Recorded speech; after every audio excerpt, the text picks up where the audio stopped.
¿Cómo va en Europa? ¿Cómo va el turismo? No va como era esperado, digamos así, no va como las perspectivas. Si miramos esta variante Delta y sus incidencias, cómo se ha dado en el Mediterráneo, vemos que todos los países que tienen costa al Mediterráneo justamente son los que están afectados.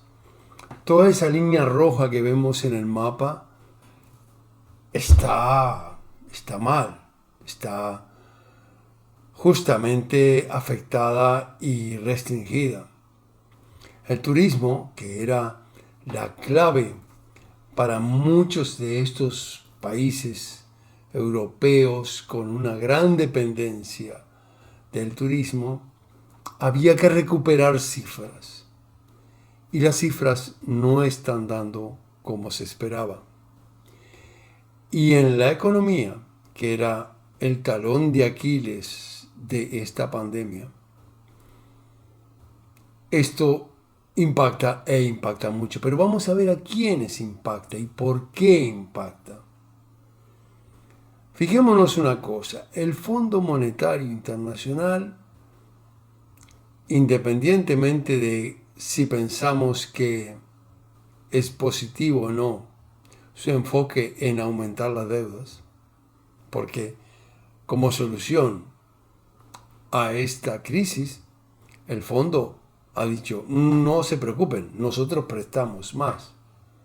Muchos en economía que son partidarios de una solución distinta en función de haber visto que en la historia las veces que la humanidad pudo disfrutar de mayor bienestar fue gracias al aumento de la producción, de que salimos de las situaciones adversas a través de producir más y no de endeudarnos más. Pero esa es otra historia con el fondo. Pero el Fondo Monetario analiza también y a veces pone en la mesa cosas interesantes, como en esta vez que analiza y corrige las cifras que España ha dado como perspectivas para el 2021. Y dice así, que se corrige en un 6% hacia abajo las perspectivas del crecimiento, ¿verdad? En tanto que para el 2022 sí le da a España un aumento, le corrige y dice no, para el 2022 van a tener 5% más. Y esas cifras, dice una publicación en España, nos pone como líderes en el crecimiento previsto. Y aquí déjenme compartirles un chiste de economistas. Que un microeconomista se encuentra con otro y le dice, ¿y tu señora está bien? Y él le contesta, ¿bien o mal con respecto a qué? Esto es un chiste muy de economistas. No sé si se habrán reído. Yo me reí cuando lo vi y dije, sí, es así.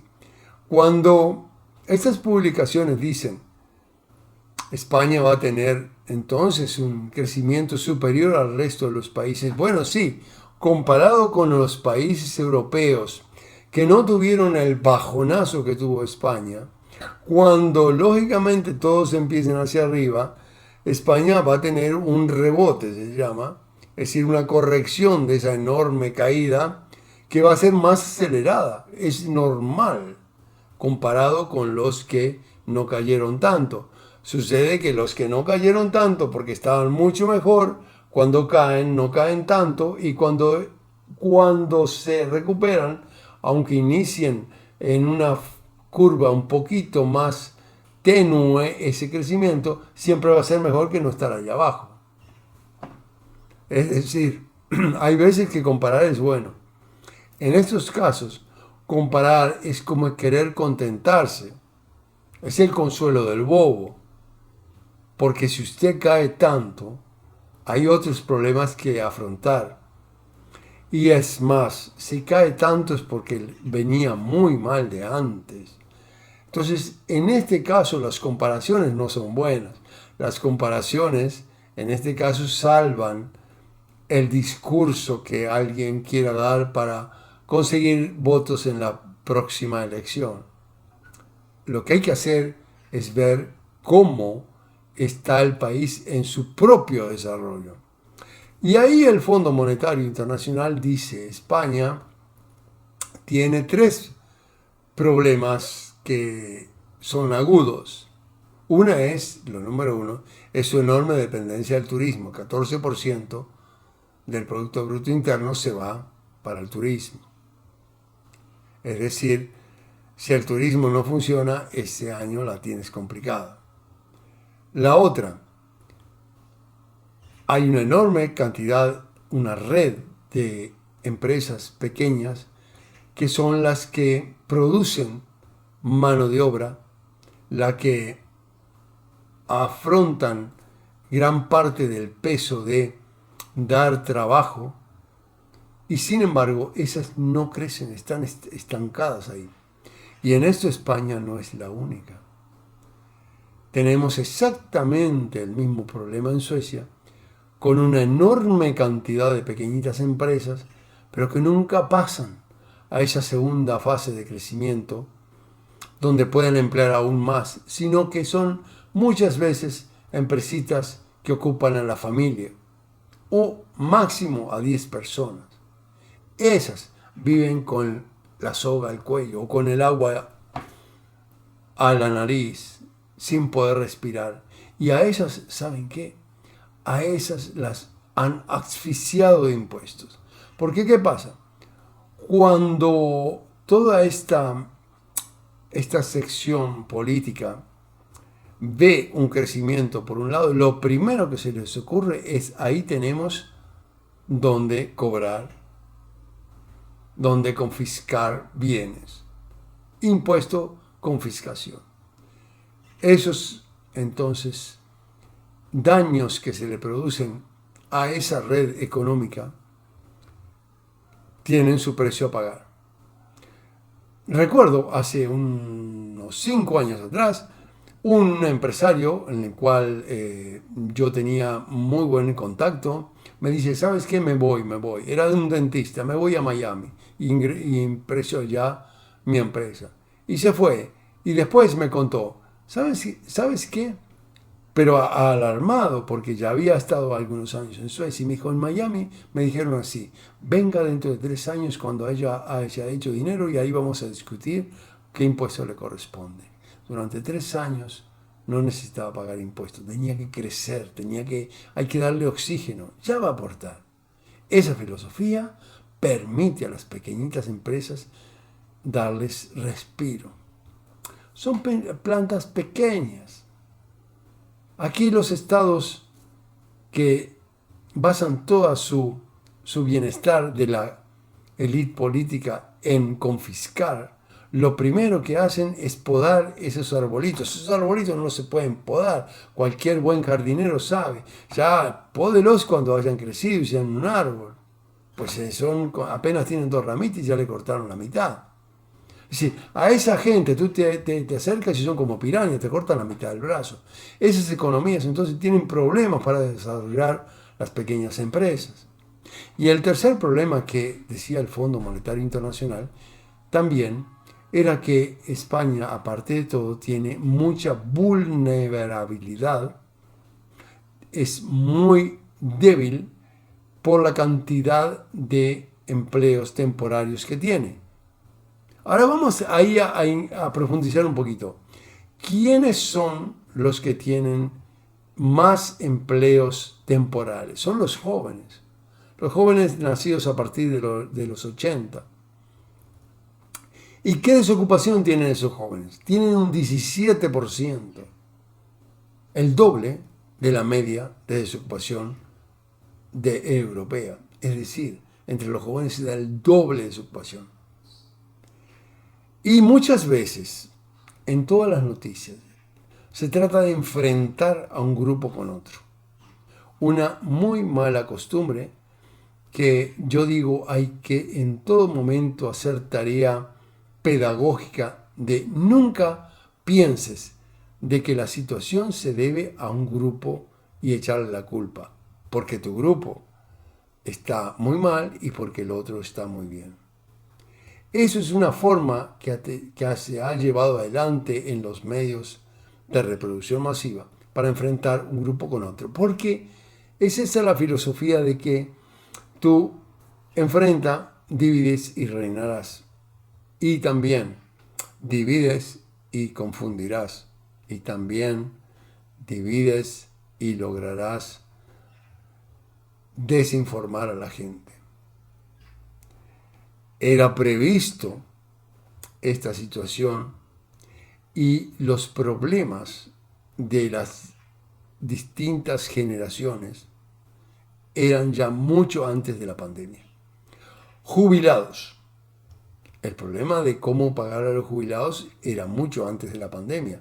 La pandemia lo que hizo fue agravar aún más esa situación. Y muchas veces de parte de los jubilados se escuchan quejas contra los jóvenes. Por ejemplo, los jóvenes ahora se llevan toda la queja, toda la culpa del aumento de las cifras de contagios en la variante Delta. Pero atención, los jóvenes quedaron para lo último en las vacunaciones. Y si no están vacunados, lógicamente, iban a ser la parte débil. Así fue como se planificó. Los jóvenes quedaban para lo último. Y ahora decimos, sí, pero eso es culpa de los jóvenes que salen a hacer el botellón. ¿Y qué quieren? Que anden en silla de ruedas en los asilos. Son jóvenes. Pero los jóvenes quedaron al último. Y digo más, la solución de los jubilados pasa por los jóvenes.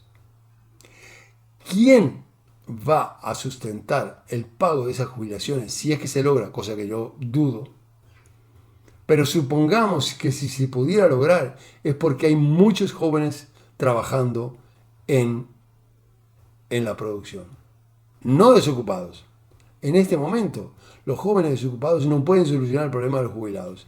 Si yo fuera jubilado, bueno, me olvidé que lo soy ya. Pero no es cierto, porque trabajo a 100% y seguiré haciéndolo, creo que hasta el resto de mi vida. En fin, asunto. Los jubilados dependen de que haya jóvenes en la producción. De esta salimos todos juntos, no enfrentándonos, no caer en el enfrentamiento que divide, que confunde, pero que aparte de todo nos aleja de la realidad. Los jóvenes en la producción van a ser los que van a salvar la economía. Produciendo más vamos a salvar la economía. Y también, ahora hay un gran desafío y es que esos jóvenes reciban las vacunas que puedan estar en la producción. Y fíjense una cosa, si hubiera primado el criterio de que la producción era fundamental para no golpear a un país doblemente, es decir, primero el problema sanitario, luego el problema económico, que ya lo estamos viendo. Hubiéramos hecho así.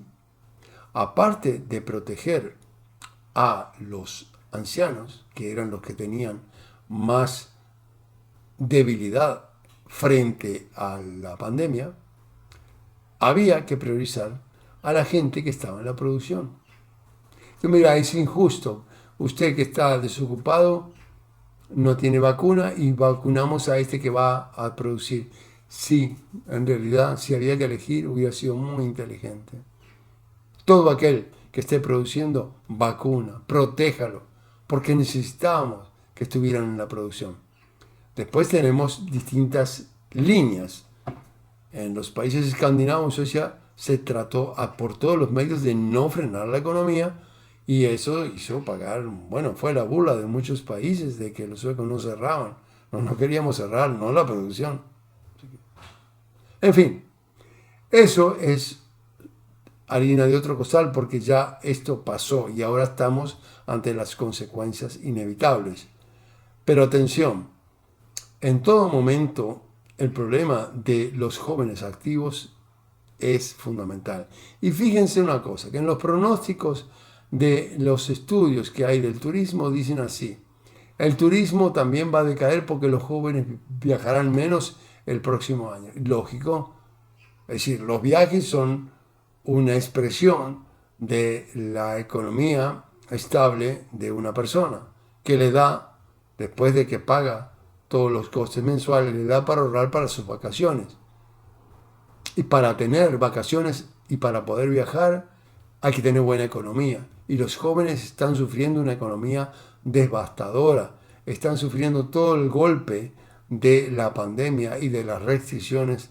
Están con trabajos temporales y encima están con la desocupación más alta de cualquier otro grupo. Y justamente son los que tendrían que estar activos.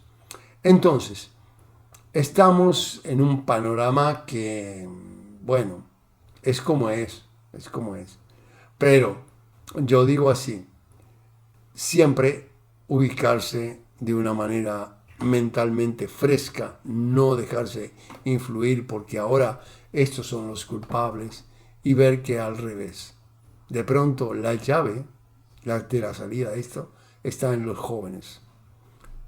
Así que el próximo hablaremos más dirigido a cómo estudiar, dónde emigrar para que pagar menos impuestos, dónde hay trabajo. Un tema muy apasionante que lo tengo muy cerca del corazón, dado que me dedico justamente a aconsejar a emprendedores. Muchas gracias por las suscripciones, han aumentado. Estamos muy cerca de lograr las 1000 que nos va a permitir una comunidad y todas las funcionalidades de YouTube. Si te gustó el video, por favor, un me gusta y estamos siempre positivos, ¿verdad? Esto ha sido una visión.